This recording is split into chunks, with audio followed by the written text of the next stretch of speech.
परम पूज्य चर्या शिरोमणि 108 विशुद्ध सागर जी महाराज की, परम पूज्य मुनि श्री 108 अरिजीत सागर जी महाराज की, समस्त मुनि संघ की, अहिंसामयी जैन धर्म की। इसके बाद मैं मंगलाचरण की ध्वनि को प्रसारित करने के लिए हमारे समाज की होनहार और बहुत ही कुशाग्र बुद्धि और कला से परिपूरित दो बालिकाओं को आमंत्रण दे रहा हूँ। उन बालिकाओं के नाम है, करतल ध्वनि आपकी बराबर बजते रहनी चाहिए। हमारे उदीयमान सूर्य हैं, ये सब प्राची दिशा से उग रहे सूर्य हैं और इनकी लालिमा से ही हमें आगे प्रकाश को प्राप्त होना है। ऐसी कुमारी महक बड़जात्या और कृतिका रारा, बहुत जोरदार करतल ध्वनि होनी चाहिए इनकी हौसला अफजाई के लिए। और इनके साथ में मैं आमंत्रण दे रहा हूँ हमारे समाज के दो युवा जो कि गुरुवर की भक्ति में निरंतर रत हैं और विशेष प्रेम के पात्र बने हुए हैं, श्री भानु प्रताप पांड्या और श्री बाबूलाल। है सच्चा सुख केवल भगवान आपके चरणों में मिलता है।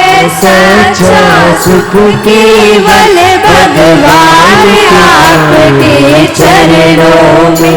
यह विनती है पल पल छिन छिन रहे ध्यान आपके चरणों में मिलता है। सच्चा सुख केवल भगवान आपके चरणों में। जीवा पर तेरा नाम रहे, तेरी याद सुबह और शाम रहे। जीवा पर तेरा नाम रहे, तेरी याद सुबह और शाम रहे। बस काम ये आठों याद रहे, रहे ध्यान आपके चरणों में मिलता है। सच्चा सुख केवल भगवान आपके चरणों में। चाहे संकट ने मुझे घेरा हो, चाहे चारों ओर अंधेरा हो। चाहे संकट ने मुझे घेरा हो, चाहे चारों ओर अंधेरा हो। पर चेतना डगमग मेरा हो, रहे ध्यान आपके चरणों में मिलता है। सच्चा सुख केवल भगवान आपके चरणों में मिलता है।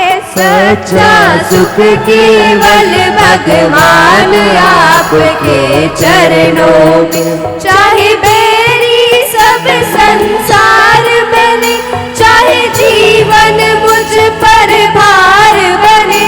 चाहे बैरी सब संसार बने, चाहे जीवन मुझ पर भार बने।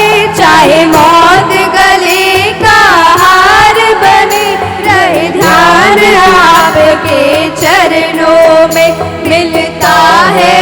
सच्चा सुख केवल भगवान आपके चरणों में मिलता है। सच्चा सुख केवल भगवान आपके चरणों में।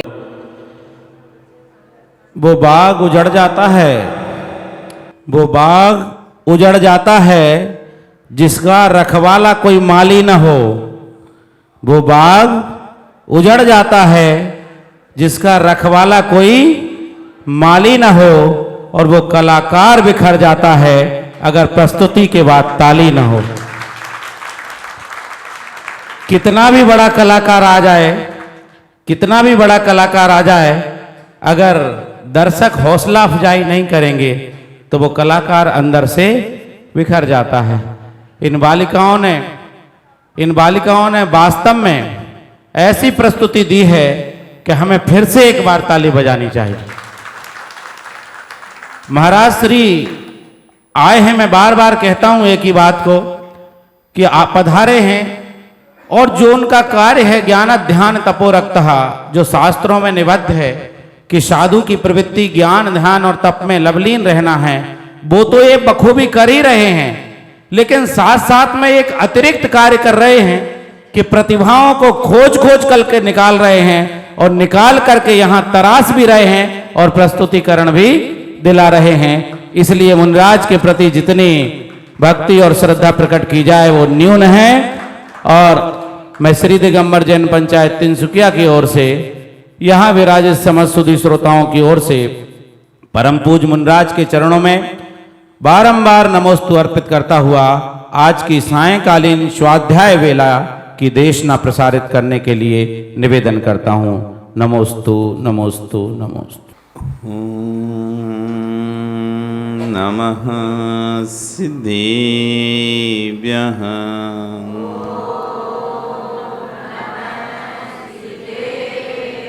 ॐ नमः सिद्धेभ्यः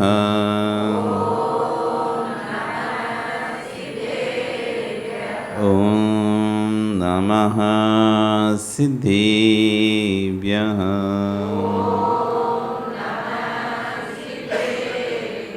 तिर्यणि खग्गिणाय रुतारी मोहि सैर सिरेणि बिहु आयरी राव पसियो परवादीण्यो भव्य झीलोई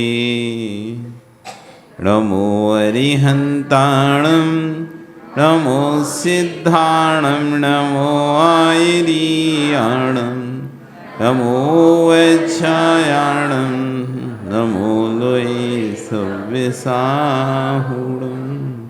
बोले अनंत अनंत से परमेष्ठी भगवानी की, आदिरम आदिनाथ भगवानी की, वर्तमान शासन महावीर भगवानी की, आचार्य श्री 108 कुलभद्र स्वामी महाराज जी की, आचार्य गुरु श्री षड विश्व सागर जी महाराज की, सिद्ध चक्र महामंडल विधानी की।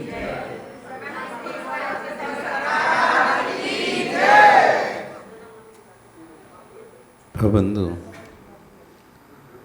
वर्तमान शासन न्यायिक वर्धमान स्वामी के शासन में तीर्थंकर प्रभु की चरण निश्रा में बैठकर हम सभी जिन देशना का श्रवण कर रहे हैं। आजीवन कुलभद्र स्वामी महाराज जीव के कल्याण की चर्चा कर रहे हैं। तुम्हें आचार्य विश्वेश्वर जी महाराज उस पर अपनी देशना को देते कह रहे हैं कि पर को छोड़ना कठिन नहीं है। दूसरे को छोड़ना, लोगों को लगता है कि घर छोड़ना कठिन है, परिवार छोड़ना कठिन है।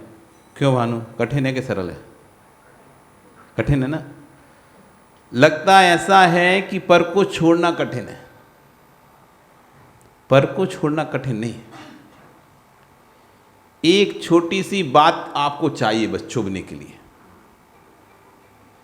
जिन मित्रों के बिना आप रह नहीं पाते, जिन पुत्रों के बिना रह नहीं पाते, जिन परिवार के बिना रह नहीं पाते, बस एक छोटी सी बात चाहिए चुभने के लिए।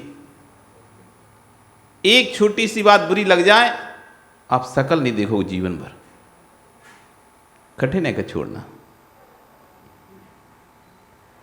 एक बात चुभती है ना, बस एक ही बात चुभ जाती है, आपके जीवन मुंह नहीं दिखता, जीवन और उसका चेहरा नहीं दिखता, जीवन उससे बात नहीं करता। इतना घनिष्ठ प्रेम होने के बाद भी एक सेकंड में छोड़ देता है।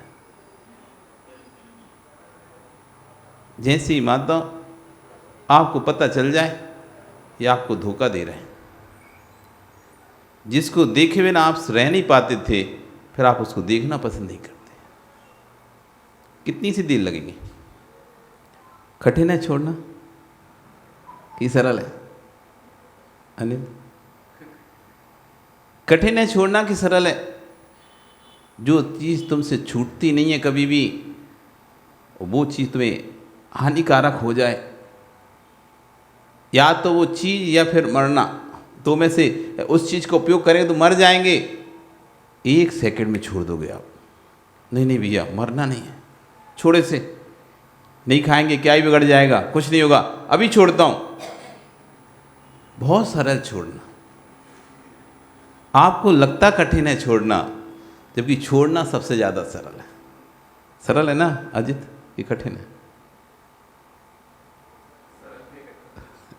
सरल है कि कठिन है? कितना आसान है, बस एक छोड़ा, एक शब्द बोलना है, छोड़ा, खत्म। रात्रि भोजन छोड़ दिया, हो गया। एक निर्णय करना है, बस एक निर्णय करना है, एक संकल्प करना है। वस्तु तो आपने कभी पकड़ी ही नहीं थी, वस्तु तो आपने कभी पकड़ी ही नहीं थी। वस्तु पकड़ी है क्या आपने कभी? आपने घर के संबंधियों के रिश्तेदार को पकड़ के रखा है क्या? नहीं पकड़ा। पकड़ा है कि पदम जी? घर के रिश्तेदारों को, संबंधियों को, बेटे की माँ को, बेटे को पकड़ के रखा है क्या? नहीं रखा। रखा है? पन्नालाल जी आप बताओ, आप थोड़े से सही सही बताओगे। हाँ, आपकी सब लोग सुनने तैयार हैं। पकड़ के रखा कि नहीं रखा? नहीं, अभी क्या करके रखा है? इतना तुम प्रवचन क्यों देने लगते हो? अभी आपने पकड़ के रखा कि नहीं करा? अभी जब समझ लेंगे तब की बात छोड़ो, अभी वर्तमान की बात कर रहे हैं। अभी आपने पकड़ के रखा है कि नहीं रखा है? कुछ नहीं किया। ये बढ़िया एक दर्शन हुआ जिसमें जब किसी बात को उत्तर नहीं देना था, जानते नहीं तो बताएं क्या, उसका एक सिद्धांत था। जानते नहीं तो बताएं क्या, कोई भी प्रश्न पूछ लो, जानते नहीं तो बताएं क्या, बस उत्तर यही था उसका। जानते नहीं तो बताएं। ऐसे इनके एक प्रकार जो नहीं उत्तर देना है क्या, कुछ नहीं कह सकते, कुछ नहीं कह, बैठ जाओ भैया, कुछ नहीं कह सकते तो हम ही बता दे रहे। हमने घर के लोगों को पकड़ के रखा है क्या? बताओ, किसने पकड़ के रखा है? अरे आपने घर के सदस्यों को पकड़ के रखा है क्या? छोड़ोगे क्या? तो घर के लोगों को नहीं पकड़ा ना, आपने पकड़ा किसको है? किसको पकड़ा है? स्वयं के भावों को पकड़ के रखा है आपने, अपने ही परिणामों को पकड़ के रखा, अपने परिणाम में राग को ही बांध के रखा है। आपने किसी को बांध के नहीं रखा है, ना कोई आपसे छूटने वाला है। जब आपने किसी को बांधे नहीं है तो आप किसको छुड़ाओगे? आप स्वयं ही बंधे हो, आपने बांधा किसी को नहीं है। ऐसा लग रहा है कि सामने वाले ने हमको बांध लिया है, या हमने सामने वाले को बांध दिया है। ना तो सामने वाले को आपने बांधा, सामने वाले ने आपको बांधा। स्वयं के बंधन में स्वयं ही हैं हम। हमारी स्थिति उसी बंदर की तरह है, जिस बंदर को चने खाने थे तो घर घर ढूंढ रहा था कहाँ चने, देखता कि एक सुराही में चने भरे हुए, उसने हाथ डाला, और जैसे ही हाथ डाला, हाथ अब निकल ही नहीं रहा वापस। अब वो भागता फिर रहा इधर उधर, सुराही ने हाथ पकड़ लिया, सुराही ने हाथ पकड़ लिया, सुराही ने हाथ पकड़ लिया। लगता है कोई भूत है सुराही के अंदर, सारे भटक रहा है। और सब लोग उसका हाथ खींचना चाह रहे हैं, लेकिन उसका हाथ ही बाहर नहीं आ रहा। तब एक वृद्ध पुरुष मिला, वो कहता है क्या हुआ? सुराही ने हाथ पकड़ लिया है, हाथ ही नहीं निकल रहा मेरा, बाहर ही नहीं निकल रहा। गया था तब तो अंदर चला गया था, अब लेकिन निकल ही नहीं रहा।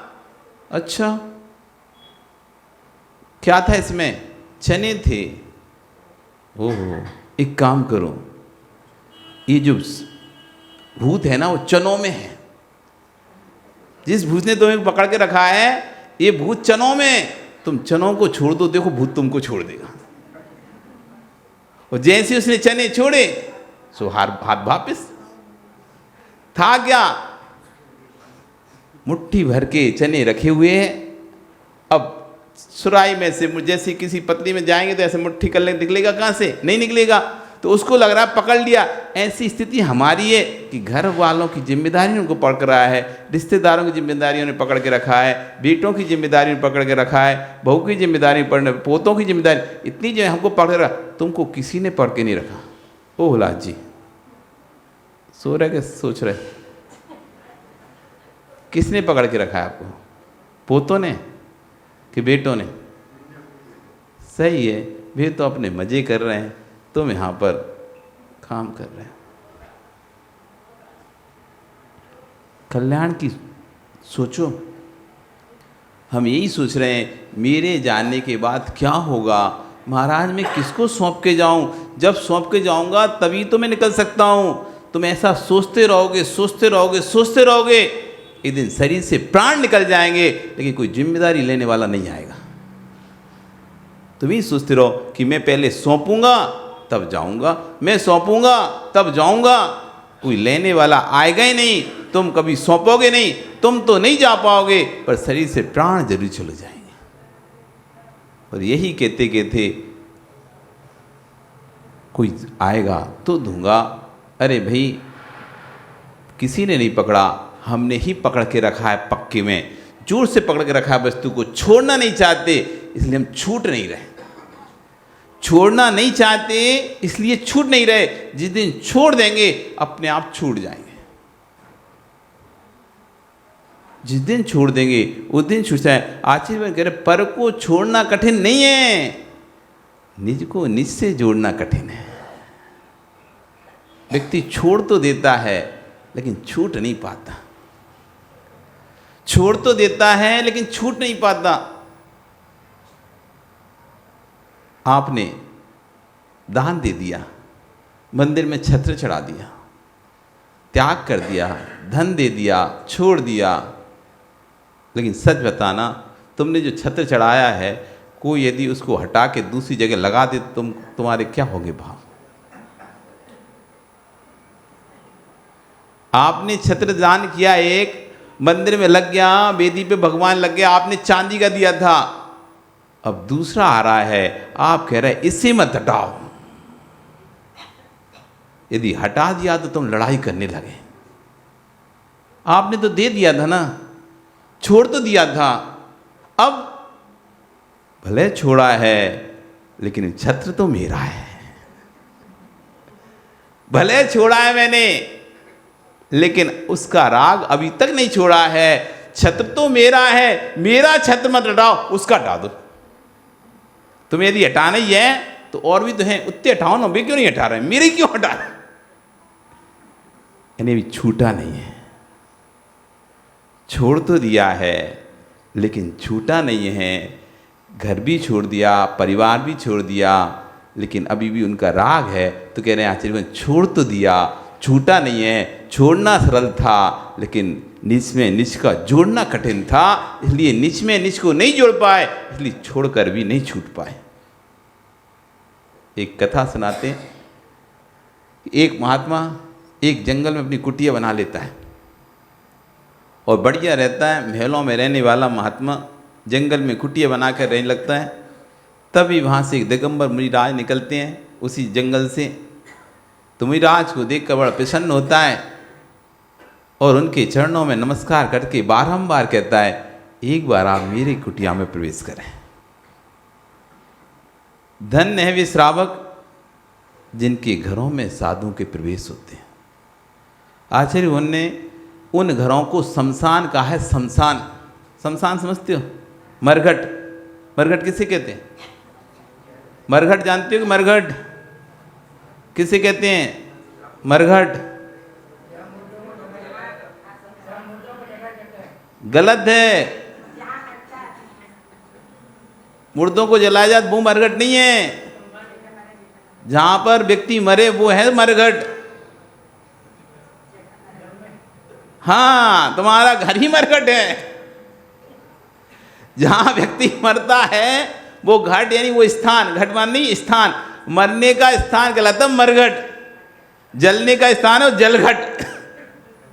वो मरघट नहीं, वहां तो जलाया जाता है, वहां मारा नहीं जाता कि भाई तुम अब मरने वाले हो, तुम्हें ले जाके शमशान में मारेंगे पहले फिर जलाएंगे। ऐसा तो नहीं होता ना। पहले आदमी कहाँ मरेगा? घर में ही मरेगा। तो आचार्य कहने वो घर मरघट हैं, जहां पर जीवों का मरण ही होता है, वे घर घर है जहां पर साधु को आहार होता है। वे घर घर हैं जिन घरों में साधु को, निर्घंत मुनियों को प्रगान करके नवदा भक्ति पूर्वक आहार दिया जाता है। बाकी का आपका घर तो मरघट ही है। क्या है? जन्मे मरे, जन्मे मरे, जन्मे, और क्या हो रहा है उस घर में? नया आ रहा है, पुराना जा रहा है, नया आ रहा है, पुराना जा रहा है, नया आ रहा है, पुराना जा रहा है। बेहाथ सांप के फण हैं, सांप के फण, जिन्होंने कभी निर्गंध गुरुओं को आहार ना दिया हो, कभी दान ना दिया हो, जिन हाथों से दान ना निकले, आज उनका हाथ सांप के फण हैं। जैसे सांप सिर्फ बिसी छोड़ना जानता है, बिसी छोड़ना जानता है, ऐसे व्यक्ति बस इन हाथों से दूसरे का हित करना ही जानता है, कभी हित करना जानता ही नहीं है। धन्य है वे घर। वो महात्मा दिगंबर मुनि से प्रार्थना कर रहा है, मेरी कुटिया में प्रवेश करें एक बार बस, क्योंकि सुना है जे गुरु चरण जहां पड़े जग में तीर्थ हुए। अचेतन तीर्थों के लिए भागते हो आप, अचेतन तीर्थों के लिए भागते हो आप, समय शिखर, गिरनार, कुंडलपुर, पावापुर, इधर उधर। और चेतन तीर्थ जब तुम्हारे यहां आते हो तो प्रतिबंध लगा देते हो।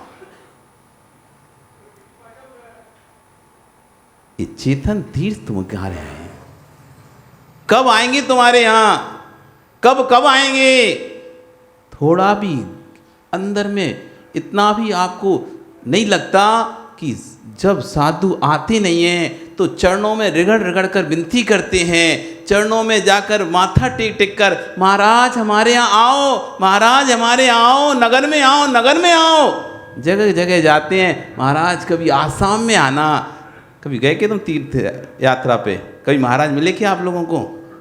कभी कहा उनसे ऐसा कि महाराज कभी आसाम साइड आओ?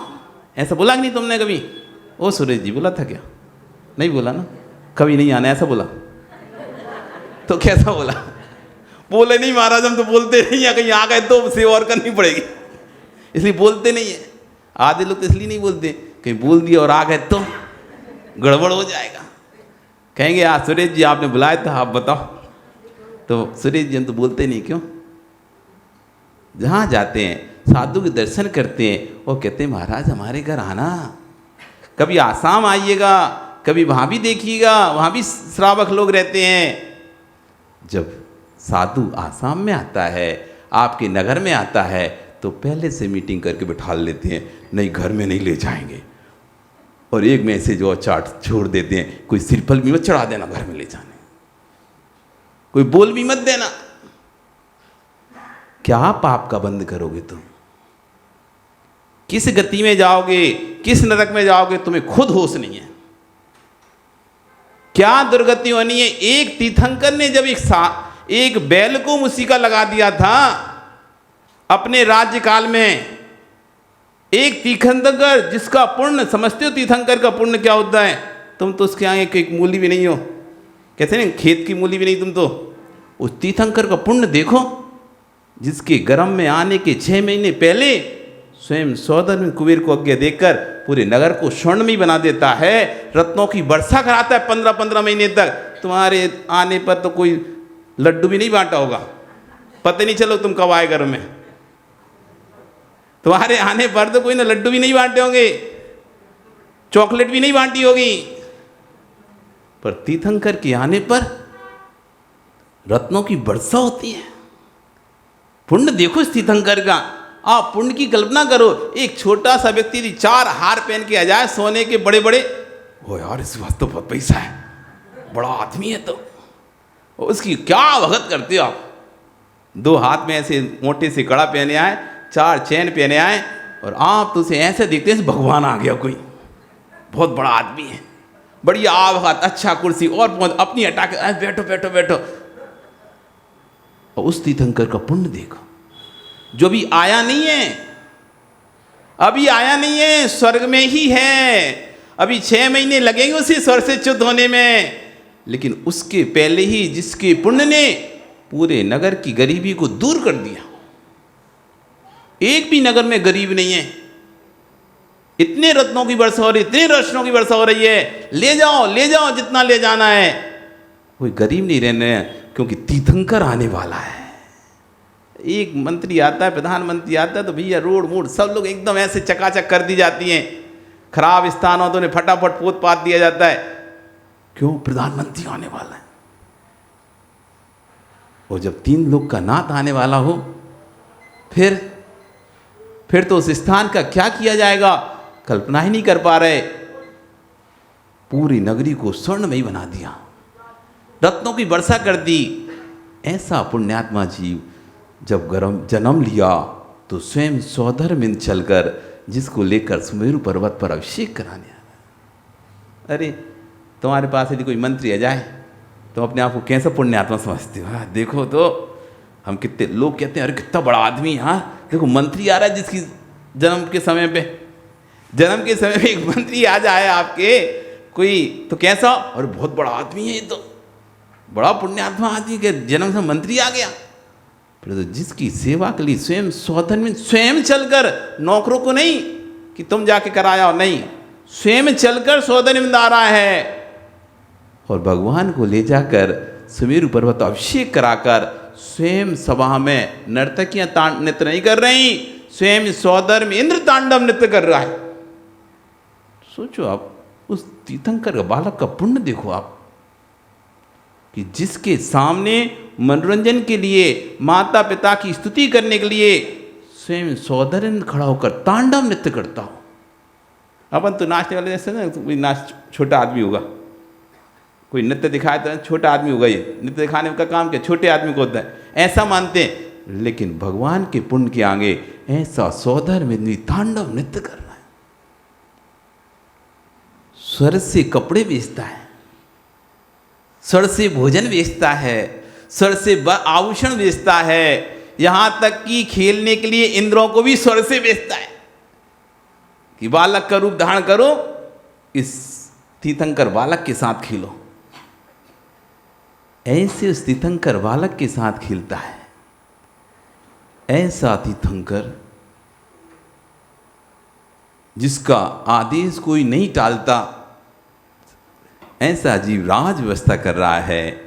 और कह दिया, भैया लोग आए, महाराज क्या करें, ये बैल हमारी फसल खा जाते हैं, हम क्या करें, इनके मुंह पर मुसीका लगा दो, इन्हें खाने के बाद इनके मुंह पे मुसीका लगा दो। मुसीका समझते हो?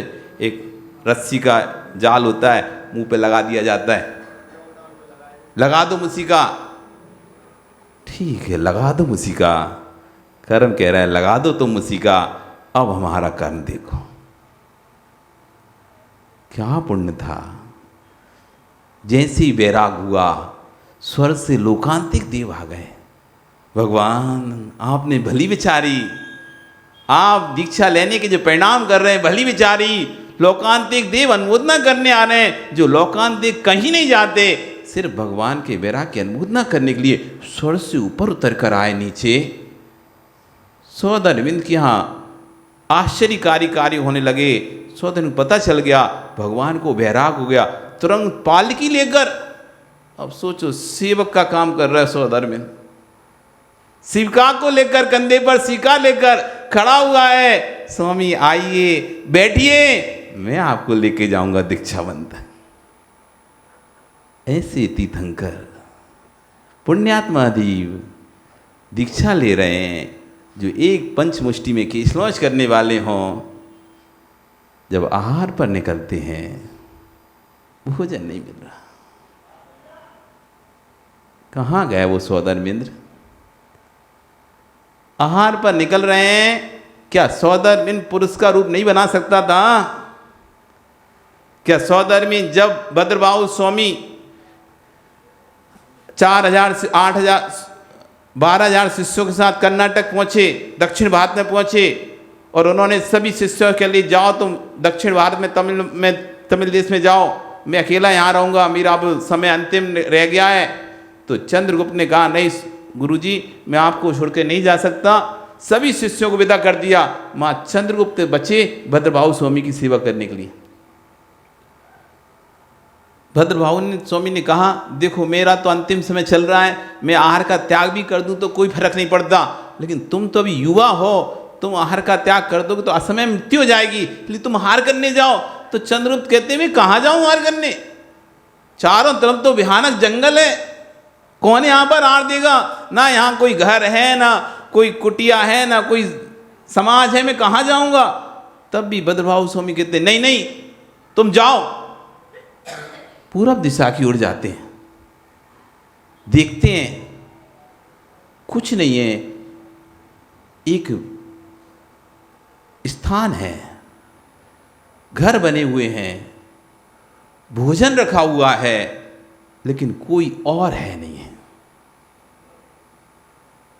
चंद्रगुप्त जाते हैं, देख दाख कर, जब कोई पड़गाने वाला नहीं है तो वापस लौट आते हैं और गुरु के सामने कहते हैं गुरुजी आपकी आज्ञा से मैं गया तो था, लेकिन नगर था, भोजन था, लेकिन पड़खाने वाला नहीं था, इसलिए मैं आ गया। बिना नवदा भक्ति के तो हार करते नहीं है और स्वयं उठाकर हाथ करते नहीं है। ये दिगंबर मुनि की चर्या है, बिना नवदा भक्ति के हार करते नहीं है और स्वयं उठाकर कभी हार नहीं लेते हैं कि भाई अपने हाथ से उठा लिया, लाओ ये चाहिए हमको, ये चाहिए नहीं। आप जो दे देंगे आहार में शांति से वो ले लेंगे। तो इसलिए स्वामी मैं वापस आ गया। भद्रभाव ठीक है, अच्छा किया, अब आहार का त्याग कर दो। देवों के दान की परीक्षा चल रही, देखो चंद्रगुप्त की कितना दृढ़ है। आदमी भूख लगती है ना तो कुछ भी खा लेता है, फिर जब कोई और देखने वाला ना मिले तो चुपचाप उठा के खा लेता है। भूख लगती है तो व्यक्ति चुपचाप उठा के खा लेता है। रात में उपवास करते हैं बहुत सारे लोग, उपवास करते हैं, जब सहन नहीं होती, भूख नहीं होती सहन, आखिरी हद तक सहन करते हैं और फिर जब सहन नहीं होती तो चुपचाप किचन में जाते हैं, जो मिलता है चुपचाप उठा खा के और चुपचाप सो जाते हैं किसी पते, हाँ उपवास था हमारा, उपवास था। बिल्कुल विश्वास मानो आप। ये भूख क्या क्या नहीं करा देती। भूख ना देखे जूठा भात, एक कहावत है ना, जात प्यार ना देखे जात को पात, नींद ना देखे टूटी खाट और भूख ना देखे जूठा भात। जिसे प्यार हो गया किसी से, अब तुम कितने ही समझाओ उसे, भैया ये तो नीच जाति का है, तुम उच्च जाति की हो, तुम मत करो ऐसा संबंध, मत करो। एक बार बिहार कर रहे तो बिहार करते समय एक एसपी आचार्य जी के पास आया, बोला स्वामी आपकी कुल की कन्या एक विधर्मी के साथ भाग रही थी, हम लोगों ने उसको पकड़ा है, उसको हम समझा रहे हैं, और समझाने के बाद भी वो नहीं मान रही है, आप एक बार समझाओ उसे। तो आचार्य हम लोग जाते नहीं हैं कहीं भी, वो तो कहीं वो आने को तैयार नहीं, यदि आप चलें तो हम तो नहीं जा सकते, वो यदि आए तो हम समझा सकते हैं। तो आचार्य पूछ तुमने समझाया कैसे? कि हमने उसके सामने मांस ला के रख दिया, मीट, जैन कुल की कन्या ना, मीट ला के रख दिया, मांस ला के रख दिया, बोला ये बनाना पड़ेगा तुझे वहां पर, ये काटना पड़ेगा वहां पर।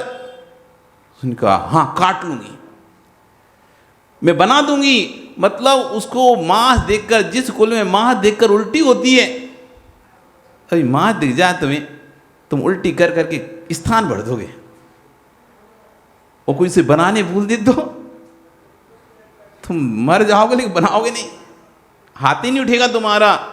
लेकिन वो कह रही है शादी करूंगी तो उसी से करूंगी, मुझे यदि ये बनाना भी पड़े तो बना लूंगी। इतने ऊंची कुल की कन्या, करोड़पति घर की कन्या, एक ऐसे घर में जाने के लिए तैयार है जहां पर मांस सेवन होता है, मांस बनाना है, और पता है उसका करना क्या, उसे बाद में मछलियां बेचना है। आप सोचो क्या बुद्धि चलती है। करोड़ों में खेलने वाला व्यक्ति, गाड़ियों में घूमने वाला व्यक्ति, डल्लप के गद्दों पर सोने वाला व्यक्ति क्या करने तैयार है? वो रोड पर बैठकर मछलियां बेचने तैयार है। इसलिए कहा कि प्यार न देखे जात को पात, नींद न देखे, जब तेज नींद आती थक जाता ना व्यक्ति, वैसे तो 17 नाटक आते हैं, गद्दा चुभ रहा है, ये नहीं है, अच्छा नहीं है, करवट बदलता है, नींद नहीं है, पंखा बंद है, ये है वो है, गर्मी लग रही है, ठंडी लग रही है, सारी बातें आती हैं। लेकिन जब व्यक्ति थक जाता है ना तो जैसे खट से कंकड़ी की पत्थरी भूमि पर भी सो जाता है। बिहार चलता था हम लोगों का संग में, जब ब्रह्मचारी थे तो खूब बिहार 40-40 किलोमीटर बिहार होता था। तो शाम के समय तक ऐसी स्थिति हो जाती थी, बिल्कुल भी शरीर में हिम्मत नहीं रहती थी। और आचार्य गर्मियों के समय खेतों में रोकते थे, खेतों में, और खेतों में ऐसे बड़े बड़े डिगला रहते थे काली मिट्टी के, सूखी, और वहाँ ऐसी, अब आचार्य सब महाराज को तो पाटे रहते थे, तो जब उस पर पाटे रहते उनको तो फ्लैट मिल जाता था, लेकिन ब्रह्मचारी के पास क्या, ये चिटाई। अब वो चिटाई जैसी उसमें बिछाओ तो कहीं से ऊपर, कहीं से नीचे, कहीं से ऊपर, इधर से चुभे, इधर से चुभे, सीधे लेट नहीं सकते, टेढ़े लेट नहीं सकते, कहाँ से लेटे। लेकिन इतने थक जाते थे कि वो डिगलों पर भी ऐसी नींद आती थी, सिर्फ सुबह ही खुलती थी, पता नहीं चलता था कहाँ छुपा कहाँ नहीं छुपा। फिर नहीं पता चलता, नींद जब आती है ना कि कहाँ सो रहे हैं कहाँ नहीं सो रहे। जब नींद नहीं आती 17 नाटक होते व्यक्ति के, ये अच्छा नहीं लग रहा है, ये लाइट बंद कर दो, ये आवाज़ आ रही है, ये पंखा बंद कर दो, इन लोगों से बोलो बात नहीं करें, चुपचाप हो जाए, नींद नहीं आ रही इनके कारण से। और जिसको नींद आती है, करते रहो तुम, बातें कितनी कर रहे हो, करते रहो तुम, ढोल बजाओ, नगाड़े बजाओ, जो बजाना बजाओ, वो तो सो जाता है। नींद आती है तो कह रहे नींद ना देखे टूटी खाट, और भूख ना देखे झूठा बात। जब आदमी को भूख लगती है ना, कुछ भी दे दो तुम उसे, भैया झूठा, अरे चल जाए तुम, दे तो दे यार भैया, बहुत तेज भूख लग रही है। देव परीक्षा कर रहे थे कि व्यक्ति कब तक भूखा रह सकता है। देखते तो हैं, कोई नहीं दिख रहा, हो सकता है चुपचाप उठा खा लेते, कौन नहीं दिख रहा है, पर नहीं, ये दिगंबर चर्या बड़ी ईमानदारी की चर्या है। ये दिगंबर चर्या बड़ी ईमानदारी की चर्या है। हाथ में हार कर रहे हैं, बाल आ गए, कौन को दिख रहा है, सरका दें, चुपचाप हार करते रहे। लेकिन नहीं, श्रावक बोलता भी है, नहीं है महाराज, नहीं है, कोई कीड़ा भी, अरे वो तो जीरा ही है, कुछ भी निकल आए। 2-3 चीजें प्रसिद्ध। यदि साधु, कभी कभी तो हंसी आती है, दूध पी रहे हो और दूध में कुछ चीटी मीटी दिखे, नहीं महाराज जी जीरा ही है, अरे दूध में जीरा, दूध में कौन सा बगाल लगाते हैं जीरा आएगा।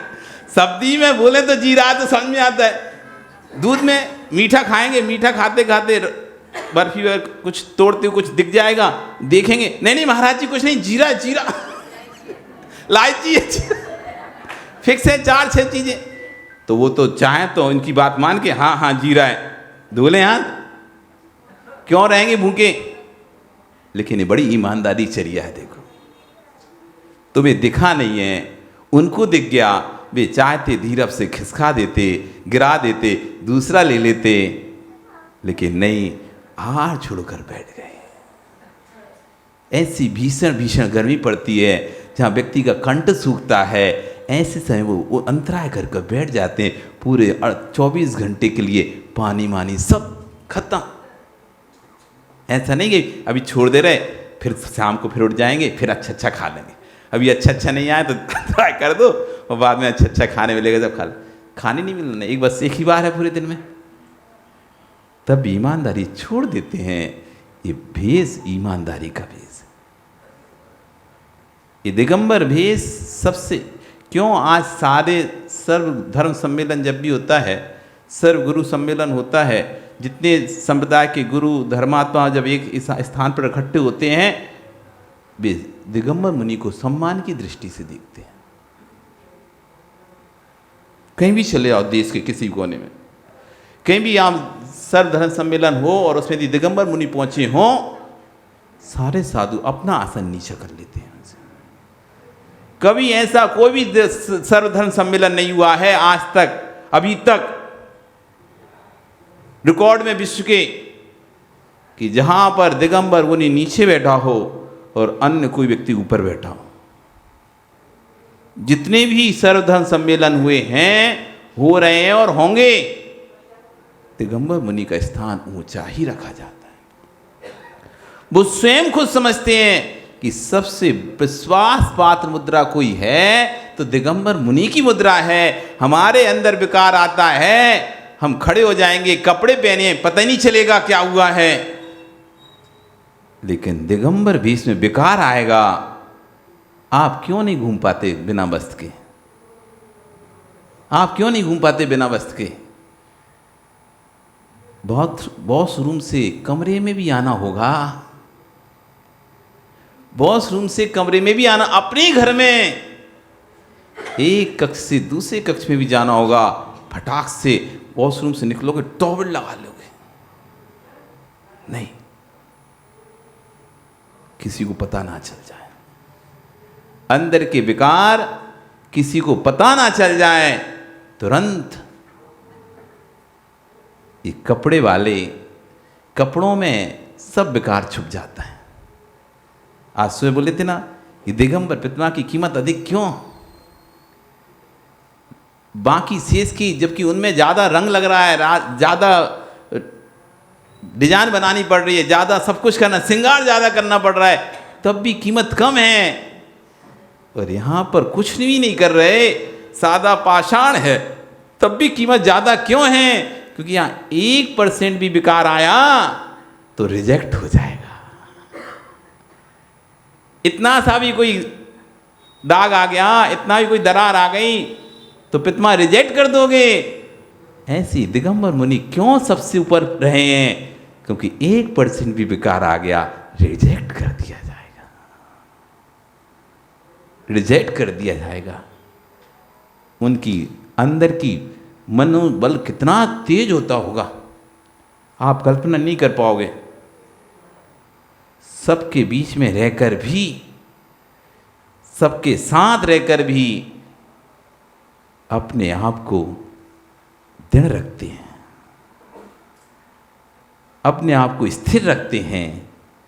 ये उनके मनोबल की पराकाष्ठा है, उत्कृष्टता है। दूसरे दिन दक्षिण दिशा में भेज दिया, गए, भोजन था, नगर था, पड़गाने के लिए एक महिला दिखाई दे रही थी। अकेली महिला से साधु नहीं पड़ेगा। लौट के आ गए, गुरुजी से कहा कि एक अकेली महिला थी इसलिए हम लौट के आए। उनके ठीक, अच्छा, त्याग। अगले दिन पश्चिम दिशा में गए, नगर था, लोग थे, बहुत सारे लोग थे, भोजन था, लेकिन कोई पड़गा नहीं रहा था, पड़गानी नहीं कर रहा था कोई। फिर से लौट आए। चौथे दिन उत्तर दिशा में गए, नगर भी था, लोग भी थे, पड़गान भी हो रहा था, पड़क के आहार करके आ गए। पूरे 12 वर्ष तक ये सब देव अपना, वहाँ तो कोई नगर था नहीं, देवीय नगर बनाकर और उनको आहार कराते रहे। कितने वर्ष तक? 12 वर्ष तक। सोचो, जब एक सामान्य मुनि के लिए देव आहार करा सकते हैं, खुद मनुष्य बनकर पड़गा सकते हैं, फिर तीर्थंकर को क्यों नहीं पड़गा पाए? सौदर में चाहता तो तीर्थंकर मनुष्य भेज बनाता। हे स्वामी नमोस्तु नमोस्तु नमोस्तु, आत्रो आत्रो आत्रो, तिष्ठो तिष्ठो तिष्ठो, चलिए घर पे आहार कीजिए। पर नहीं चली उसकी बुद्धि। 1 वर्ष बाद आहार हुआ। क्या हुआ? क्या हुआ जीत? 1 वर्ष अंतराय क्यों पड़ गया? बैलों पर मुसीका लगा दिया था, उस तीर्थंकर जैसे जीव के भोजन में अंतराय पड़ गया। फिर तो तुम लोग साधु के घर प्रवेश करने पर मुसीका लगा रहे हो, तो तुम्हारा क्या होगा? ये तो चले जाएंगे, ये तो बहता पानी है, गंगा का निर्मल जल है, आज यहाँ कल कहीं और मिलेगा। लेकिन तुम इस जल पर अपना, जल को निकलने पर भी उससे अपनी तृप्ति नहीं कर पाए, उससे अपनी प्यास नहीं बुझा पाए, तो तुम जैसा अभागा कौन होगा? नगर में स्वयं साधु आए हों और हम सील लगा रहे हों। नहीं माताओं, क्यों ऐसे कार्य की अनुमोदना करते हो? कृत कारित अनुमोदना, ध्यान रखो, करने वाला, करवाने वाला और उसकी अनुमोदना करने वाला, ये तीनों एक साथ पाप के बंध के भागी होते हैं। तुम कहो कि नहीं महाराज जी हमने तो नहीं कहा ऐसा, हमने तो नहीं किया, हाँ पर हमने विरोध भी तो नहीं किया, समर्थन, मौन सम्मन, क्या मौनम सम्मतम स्वीकृति है, मौनम स्वीकृति लक्षणम, हमारा मौन रहना ही उस बात की स्वीकृति था कि हाँ हम भी आपके समर्थन में। करो करो करो, पाप का बंद करो, नरक जाने के लिए करना ही पड़ेगा। नहीं करोगे तो नरक जाओगे कैसे, नहीं करोगे तो दुर्गति होगी कैसे। दुर्गति के लिए कुछ तो करना पड़ेगा, दुर्गति जाने के लिए कुछ तो करना पड़ेगा, और ऐसा कुछ करना पड़ेगा जिससे अच्छे वाले नरक मिले। नीचे नीचे अच्छी अच्छी ज़्यादा आयु है ना, तो बड़ी बड़ी आयु क्या है, छोटी आयु में जाना क्या, एक सागर जाओ तो जाओ ऐसे लंबे सागरों तक, जिससे फिर वहाँ के अच्छे से क्या जल्दी जल्दी निकल जाएं। मज़ा तो तब है जब लंबे समय तक कहीं रहें, तब कोई चीज़ का लंबे समय तक मिलती आनंद आता है ना, और थोड़े में निकल गए तो आनंद पता नहीं चलता।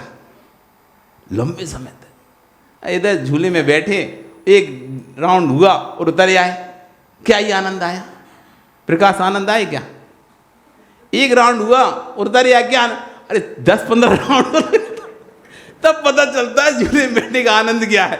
जब दुकुर दुकुर दुकुर दुकुर होती है, बार बार भैया रोक दे, अब तो अब नहीं बैठना, फिर समझ में आता है एक राउंड लगा, अरे कुछ तो नहीं हुआ, आ गया, कुछ नहीं है, मजा, हाँ ठीक है बैठ सकते हैं। लेकिन जब 10-15 राउंड लगा दी उसने, जब बार बार धुकर धुकर, अरे भैया अब नहीं बैठना, बहुत डर लगता, अब भूल के नहीं बैठूंगा इसमें। थोड़ा लंबे समय तक कहीं रहे तो बड़ा आनंद आता है। ये वस्तु स्वरूप समझो, ये वस्तु स्वरूप को समझो, क्या ही कहें, आपका समय हो गया, वज्र की हो गया। बुरा तो नहीं लगता, बुरा तो नहीं लगता, ओ सुनील बुरा तो नहीं लग रहा, सही में बहुत मोटी खालत कोई ऐसा नहीं, कछू कह लो महाराज, हमें तो बुरा लगता ही नहीं है, इतनी मोटी खाल है हमारी। सुबह ही कहा था कि कोई व्यक्ति यदि मंच पर आए, कुछ बोले, कुछ कहे, तो उसके उत्साह में ताली बजाना चाहिए। अब शाम को बच्चे आए, वैसे तो आने थे डर डर के, और जैसे तैसे उन्हें बुलाया, बोले कि महाराज सामने बहुत खतरनाक लोग रहते हैं डर लगता है हमको।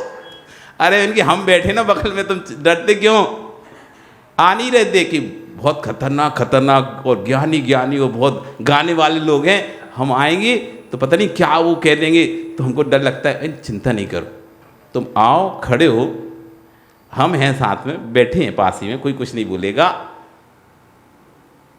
पर आप फिर वैसे की वैसे रहे, जैसे सुबह थे वैसे ही शाम को रहे। अरे इतना सुंदर से भजन गाया, इतनी हिम्मत करी है, इतनी हिम्मत करी, पर हमने एक बार भी उत्साहित नहीं किया। बोलने के बाद फिर किया, तो बोलने के बाद करने से फिर क्या ही मतलब होता है। व्यक्ति तो जब कर रहा हो उसी समय उसका उत्साहवर्धन कर दिया जाए तो उसका उत्साह 4 गुना हो जाता है, फिर अपनी अगली दुगनी शक्ति से आता है। वो पहली बार में उसको गिरा दिया जाए, उसका उत्साह नहीं गया, अगली बार दुनी ताकत से वापस पीछे बैक होता है, बैक हो जाता है। जैसे कि भैया सुनो, कभी ओ भानु तुमने गाड़ी चलाई, गाड़ी राजदूत वगैरह चलाई, कोई नहीं चलाई ना, अरे बाइक तो चलाई होगी ना कोई भी, तो स्टार्ट करते ना, स्टार्ट यदि सही स्टार्ट ना हो वो बैक आ जाए, वो कहाँ लगती है, वो घुटना फोड़ देती पूरा। ध्यान है कि नहीं है, किक मारो, बुलेट हो, राजदूत हो, किक मारो, कर कर कर कर वैसे सेटिंग करी, सेटिंग करके किक मारी और सही से किक नहीं लगी तो रिटर्न फेंकती है, और रिटर्न फेंकती है तो ऐसी लगती है फिर दोबारा से किक मारने की हिम्मत नहीं होती, खरा नहीं लगता तुमने, स्टार्ट की नहीं कभी गाड़ियाँ, कभी खाए रिटर्न की। ऐसी कोई व्यक्ति यदि आए और यदि उसको उत्साह ना मिले तो वो ऐसी बात है जैसी किक दोबारा से रिटर्न हो जाए तो ऐसी घुट्टी लगती, दोबारा से व्यक्ति किक फिर देने की हिम्मत नहीं कर पाता, जोर से लगती, दोबारा से प्रस्तुति की उसकी हिम्मत नहीं होती। लेकिन यदि वही उत्साहवर्धन कर दिया जाए और एक बार में चालू हो जाए, अरे देखो मुझे आता है, मैं चालू कर सकता हूँ, अगली बार फिर से खड़ा हो जाए, चल ला मैं करूँ चालू, तो भैया उत्साहवर्धन किया करो सबका।